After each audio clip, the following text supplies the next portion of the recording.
जी, बिस्मिल्लाहिर्रहमानिर्रहीम, अस्सलाम वालेकुम। नाज़रीन कराम, जैसा कि आपके इल्म में है कि पाकिस्तान में इन्फ्लेशन महंगाई बहुत ज़्यादा हो चुकी है। इतनी ज़्यादा हो चुकी है कि बहुत मुश्किल हो गया है सर्वाइव करना। तो अब इसमें हम ये देखना चाहते हैं कि डॉलर एक्सचेंज रेट का इसमें कितना अमल दखल है, यहाँ की जो इन्फ्लेशन है उसमें। तो आज मैं ना सिर्फ़ आपकी बल्कि मिनिस्टर ऑफ फाइनेंस की जो तवज्जो है इसकी तरफ दिलाना चाहता हूँ कि वो कहाँ पे वीक हैं, ठीक है? तो हम देखते हैं कि एक्सचेंज रेट का पाकिस्तान की इन्फ्लेशन में कितना अहम किरदार है और इस एक्सचेंज रेट को कैसे ओवरकम किया जा सकता है। तो नाज़रीन कराम, 2 फोर्सेस हैं मार्केट में, डिमांड फॉर डॉलर और सप्लाई ऑफ डॉलर। ये 2 फोर्सेस ये डिटरमाइन करती हैं, तय करती हैं कि डॉलर एक्सचेंज रेट कितना होना चाहिए। जो कि आज की डेट में 227 है या 226 है। ये बताता है कि 1 डॉलर के बदले में कितने पाकिस्तानी रुपीज़ हम देंगे तो हमें 1 डॉलर मिलेगा। और चूँकि ये जितना ज़्यादा होगा, उतनी ज़्यादा जब हम चीज़ें बाहर से इम्पोर्ट करते हैं तो वो महँगी हो जाती हैं। तो इस वजह से ये जो एक्सचेंज रेट है, ये बहुत ही ज़्यादा इन्फ्लुएंस कर रहा है, हमारी इन्फ्लेशन को बढ़ा रहा है। आज हम मिनिस्टर ऑफ फाइनेंस को ये भी बताएँगे कि डॉलर एक्सचेंज रेट को कैसे कम किया जा सकता है। देखिए सिंपली जब जब डिमांड फॉर डॉलर कम होगी और सप्लाई ऑफ डॉलर में इजाफा होगा तो जो एक्सचेंज रेट है उसको डिक्रीज़ किया जा सकता है। अब हमने ये देखना है कि डॉलर की डिमांड को कैसे कम किया जा सकता है और डॉलर की सप्लाई को कैसे बढ़ाया जा सकता है। तो यही चीज़ मैंने आज फाइनेंस मिनिस्टर को समझानी है, जो कि एक रेडी वाले बंदे को भी पता है कि क्या माजरा है। डिमांड और सप्लाई का क्या एक असल मसला ही डिमांड और सप्लाई का है। अब ये देखें कि अगर हम अपनी इंपोर्ट्स को डिक्रीज़ करें, ज़्यादातर जो पाकिस्तान है वो इंपोर्ट ओरिएंटेड है। वो काफ़ी ज़्यादा जो चीज़ें हैं बाहर से इंपोर्ट करता है, अपनी जो रोज़मर्रा की ज़रूरियात की चीज़ें होती हैं उनको बाहर से इंपोर्ट करते हैं। चाहे उसमें लग्ज़ूरियस आइटम्स हैं, चाहे उसमें कम्फ़र्ट्स आइटम्स हैं, चाहे उसमें बेसिक नीड्स को पूरा करने के लिए जो रॉ मटीरियल है वो हम बाहर से इंपोर्ट करते हैं। अच्छा, अगर हम अपनी इंपोर्ट्स में कमी कर दें तो इससे क्या होगा, जो फ़ॉरेन पेमेंट्स हमें अदा करना पड़ती है डॉलर्स की फ़ॉर्म में, उसमें क्या आएगी, कमी आएगी। जब फ़ॉरेन पेमेंट्स में कमी आएगी तो डेफ़िनेटली जो डिमांड फॉर डॉलर है उसमें भी कमी आएगी। ज़ाहिर-सी बात है, जब डॉलर की डिमांड में कमी होगी तो एक्सचेंज रेट में भी क्या होगी, कमी होगी। और यही जो एक्सचेंज रेट है जब इसमें कमी होगी तो यहाँ पे जो चीज़ें बाहर से डेफ़िनेटली हम इम्पोर्ट करते हैं उनके प्राइसेज़ में भी कमी होगी। तो एक तो ये वे है कि जिस तरह से हम इंपोर्ट्स को कंट्रोल करके डॉलर की डिमांड में कमी ला सकते हैं, ठीक है? और इसका बेहतरीन जो हल है वो ये है कि हम ये जो इम्पोर्टेड गुड्स हैं वो अपने कंट्री में उनके सब्स्टिट्यूट्स जो है ना वो तैयार करें, और हम कर सकते हैं। इसकी तरफ तवज्जो नहीं दी जा रही, इसकी तरफ तवज्जो देनी चाहिए।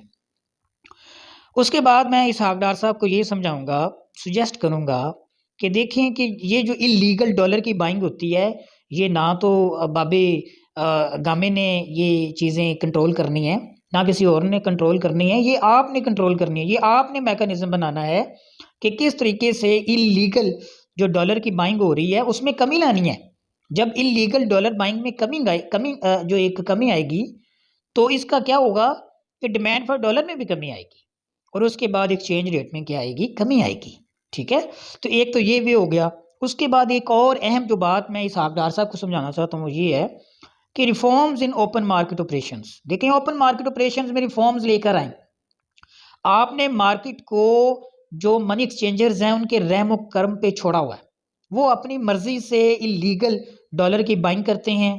फिर जो है मार्केट में सप्लाई कम होती है, डॉलर्स की डिमांड ज़्यादा शो की जाती है, जिससे डॉलर एक्सचेंज रेट में इज़ाफ़ा हो जाता है। यूँ जो चीज़ें बाहर से इम्पोर्ट की जाती हैं, उनके बिल्स में भी इज़ाफ़ा हो जाता है। जब महँगी चीज़ें इम्पोर्ट होंगी तो यहाँ पर भी उनको महँगे दामों सेल किया जाएगा। उसका इम्पैक्ट मेरे पर हो रहा है, उसका इम्पैक्ट गरीब जो अवाम है उसके ऊपर हो रहा है। तो मैं इसहाक डार साहब को ये रिक्वेस्ट करूँगा कि मार्केट में गवर्नमेंट को अपने जो पॉइंट्स हैं एक्सचेंज के वो भी एस्टेब्लिश करने की ज़रूरत है, बनाने की ज़रूरत है। जैसे कि मनी एक्सचेंजर्स हैं प्राइवेट, इनको अपने पॉइंट्स भी बनाने चाहिए ताकि मार्केट के ऊपर इनका मुकम्मल एक इन्फ्लुएंस हो, ठीक है? मुकम्मल कंट्रोल में हो और कोई भी जो स्पेकुलेटर्स हैं मार्केट में, उनकी तादाद ना बढ़ने पाए। जब आपके अपने एक्सचेंज पॉइंट्स भी होंगे तो मार्केट में जो स्पेकुलेटर्स हैं वो भी कम होंगे। फिर अगर वो कम होंगे तो इलीगल जो इन्फ्लुएंस है ऑन मार्केट ऑपरेशंस पे वो भी कम होंगे और यूँ इस तरह मार्केट में स्टेबिलिटी आएगी। तो जब मार्केट में स्टेबिलिटी होगी, डिमांड और सप्लाई में तवाज़ुन होगा, तो डेफिनेटली जो हमारा एक्सचेंज रेट होगा वो अंडर कंट्रोल होगा। तो ये एक बहुत अहम बात है जो कि मैंने इसहाक डार साहब के साथ शेयर की है। उसके बाद नंबर सेकंड जो टूल है मैंने आपके साथ शेयर किया था वो ये था कि सप्लाई ऑफ डॉलर में इजाफा किया जाए। अब सप्लाई ऑफ डॉलर में इजाफा किया जा सकता है, उसके लिए हमारे पास टू वेज हैं। नंबर वन, आप अपनी एक्सपोर्ट्स में इजाफा करें, यानी कि जब आप अपनी एक्सपोर्ट्स में इजाफा करेंगे तो एक्सपोर्ट्स भी आपकी विजिबल आइटम्स पर मबनी होनी चाहिए और इनविजिबल आइटम्स पर भी मबनी होनी चाहिए। विजिबल से मतलब आपको फिजिकल गुड्स में भी एक्सपोर्ट करना है और इनविजिबल का मतलब ये है कि आपको अपनी जो सर्विसेज, आपके जो स्किल्ड लेबर है उनको भी आपने बाहर भिजवाना है ताकि वो भी बाहर से सर्विसेज के रिटर्न आपको फॉरेन रेमिटेंसीज के फॉर्म में पैसा भेजें। तो सबसे पहले आपको अपने एक्सपोर्ट में इजाफा करना चाहिए। जब आपकी एक्सपोर्ट बढ़ेगी तो फ़ौरन जो रिसीट्स हैं वो भी बढ़ेंगी, यानी कि बाहर से हमें डॉलर्स मिलेंगे। अब ये मिनिस्टर ऑफ फाइनेंस को अंडरस्टैंड होना चाहिए कि उसने एक्सपोर्ट्स में इजाफा करने के लिए जितने भी एक्सपोर्टर्स हैं, जितने भी हमारी एक्सपोर्ट कंसर्न्ड इंडस्ट्रीज़ हैं, ऑर्गेनाइजेशंस हैं, उनको किस तरीके से आपने उनको फैसिलिटेट करना है, उनको किस तरीके से आपने जो है एक्सपोर्ट कोटास फराहम करने हैं और उनको आपने किस तरीके से इन्फ्लुएंस करना है, कायल करना है कि वो ज़्यादा से ज़्यादा चीज़ें एक्सपोर्ट करें और उन्हें फैसिलिटेट करें हर लिहाज से। जो एक्सपोर्ट और इंपोर्ट के हवाले से जो प्रॉब्लम्स आते हैं उन प्रॉब्लम्स को आपने ख़त्म करना है। उनकी इंडस्ट्रीज चलनी चाहिए, उनको सस्ते जो इनपुट्स हैं वो आपने प्रोवाइड करने हैं ताकि हमारी जो एक्सपोर्ट है वो ज़्यादा से ज़्यादा हो और हमें फ़ौरन जो रिसीट्स हैं डॉलर्स की फॉर्म में वो ज़्यादा मिलें।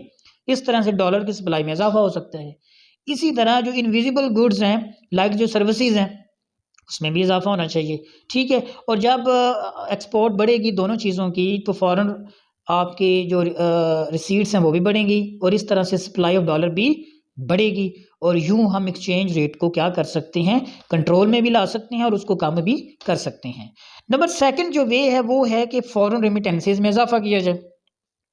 अब ये भी मिनिस्टर ऑफ फाइनेंस की रिस्पॉन्सिबिलिटी है कि वो फ़ौरन जो रेमिटेंसीज है उसमें कैसे इजाफा वो करवाए।